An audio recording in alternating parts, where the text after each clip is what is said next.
The gun debate is particularly personal for one lawmaker, Congressman Steve Scalise, who says being a shooting survivor doesn't make it his #1 priority. Joining us now, House Minority Whip Steve Scalise. Good morning to you, Congressman. Good morning, Ainsley. Good to be with you. Good to see you. So after what happened to you, did you change your stance on gun control? No, and it was interesting that a lot of people thought I might, but I've always been a strong supporter of the Second Amendment and really do believe in the background of why it's in our Constitution. I mean, this is something that was a fundamental right that our founding fathers believed in and ultimately put it in the Bill of Rights when they saw that people might try to take away gun rights of law-abiding citizens. And still, every day, people use guns to defend themselves. And so it is concerning to me when I hear people trying to take advantage of bad situations just to take away the rights of gun owners. And you can see Beto out on the campaign trail saying he wants to come to your home and take your guns. Look, we're not going to let that happen. What do you think needs to change, though, when it comes to gun control?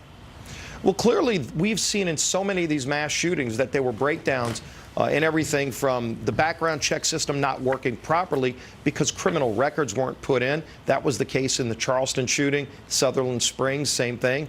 The Parkland shooter should have never had a gun, and yet different things happened, like the FBI had a file on the Parkland shooter saying that he wanted to be a professional school shooter, and for whatever reason they chose not to act on it. So over and over again we see breakdowns in the system, and the answer by liberals up here in Washington is to go take away the rights of law-abiding citizens. That's not the right way to approach it. Let's go and make sure that the system works. If there's a background check system in place that we have that has problems, we passed a bill, for example, last Congress called the Fix NICS bill. Donald Trump signed it, and he's working right now to make sure that that system works properly, but don't take away the rights of law-abiding citizens. The president, he talked to Ed Henry on the border, and Ed asked him about this. He said he's going to take his time. I know you met with the president recently about this. What did the president say to you? Well, clearly the president wants to do what he can to stop school shootings, to stop mass shootings, but he also is a strong supporter of those fundamental Second Amendment rights that I talked about and respects the rights of law-abiding citizens. And that's where that line is go find out what we can do to make sure that people that shouldn't have guns legally aren't allowed to have guns but are still getting them. Go and focus on those things.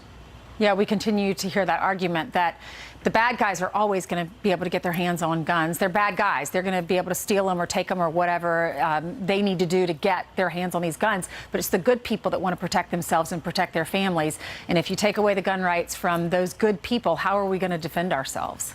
And it happens all the time. You see people using guns, every week you see another story of somebody that used a gun to defend themselves. Let's make sure we protect those rights for law-abiding citizens. Okay, Congressman, how you feeling? You doing okay? Feeling great. Yeah, just getting better all the time. I appreciate that. Love to hear that. Thank you so much. More Fox and Friends coming up.